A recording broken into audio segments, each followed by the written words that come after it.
পবিত্র কোরআনে সূরা আন-নিসাতে লেখেন একটু আয়াত নম্বর 59 তাতে ইরশাদ করেছেন, ঘোষণা করেছেন,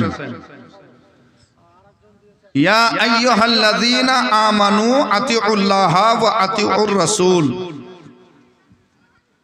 হে ঈমানদারেরা তোমরা আল্লাহর আনুগত্য স্বীকার করো, ওয়া আতিউর রাসূল এবং রাসূলের আনুগত্য স্বীকার করো, ওয়া উলিল আমরে মিনকুম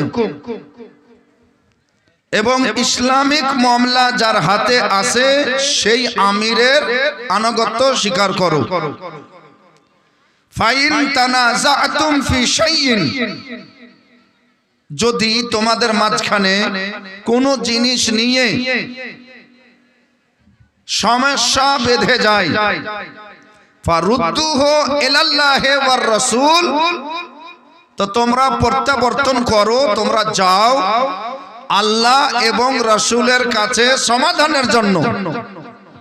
সুবহানাল্লাহ। বেশক সন্ধ্যা থেকে এখন পর্যন্ত বিভিন্ন উলামায়ের খুব ভালো ভালো বক্তৃতা শ্রবণ করলেন। গজল তো আলহামদুলিল্লাহ মনে হয় এক দর্জন চাইতে বেশি শুনেই নিয়েছেন, আর তো দরকার নাই। আচ্ছা, তো আমি কয়েকটা ফতোয়া, কয়েকটা মশলা আর কয়েকটা খুব জরুরি কথা আপনাদের সম্মুখে রাখবো। সবাই এক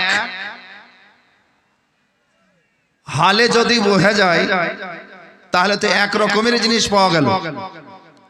আপনারা জীবনে শুনলেন, আরো বহু কিছু শুনলেন, কিছু জরুরি মাসাইল, কিছু জরুরি ফাতাওয়া, আমাদেরকে কিছু জরুরি শিক্ষা এখান থেকে বাড়ি পর্যন্ত নিয়ে যাওয়া দরকার আছে না নাই? আছে তো, একবার জোরে বলেন সুবহানাল্লাহ। সুবহানাল্লাহ। সুবহানাল্লাহ। বন্ধু আমার, আজ আপনাদের সম্মুখে আমি এই জিনিসটাকে ক্লিয়ার করে দিতে চাই।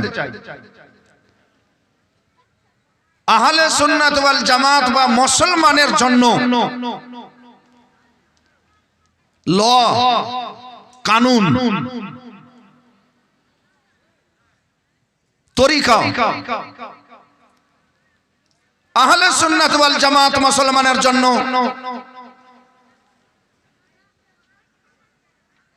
আমাদের জীবন যাপনের কানুন কোন জায়গা, কোন স্থান, কোন ব্যক্তি, মক্কা, মদিনা, বাগদাদ, ইরাক, এইগুলো না কুরআন এবং হাদিস, কোনটা? অবশ্যই আপনি বলবেন যে মুসলমানের ল, মুসলমানের কানুন, মুসলমানের চলাফেরার পদ্ধতি কোন জায়গা বিশেষ নয়, মক্কাও নয়, মদিনাও নয়, ইরাকও নয়, কুফাও নয়, বাগদাদও নয়, আজমিরও নয়, বেরেলিও নয়, দেওবন্দ নয়, দিল্লিও নয়, পাটনাও নয়। আমাদের কানুন, আমাদের শরীয়ত আমাদেরকে আমার রাসূলুল্লাহ দিয়ে গেছেন, সেটা হলো আল্লাহর কুরআন এবং নবী মুস্তাফার সুন্নাত। এবং আকা মুস্তাফা বলেন কুরআন ও হাদিস মোতাবেক যাকে তোমরা আমির বানিয়ে নিয়েছো, বড় আলেম মনে করেছো, বড় মুফতি মনে করেছো, এই তিনজন হচ্ছে মুসলমানের জন্য কানুন। বেশক সুবহানাল্লাহ। সুবহানাল্লাহ। একবার মহব্বতে বলেন সুবহানাল্লাহ। এই তিনজন হচ্ছে মুসলমানের জন্য কানুন। ফলত ইসলামের কানুন হলো মূলত তিনটি।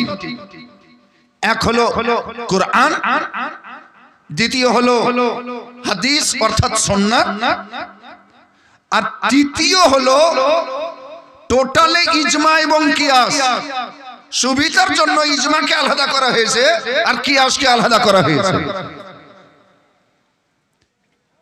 নাইলে মূলত তিনটি উসুলে শারা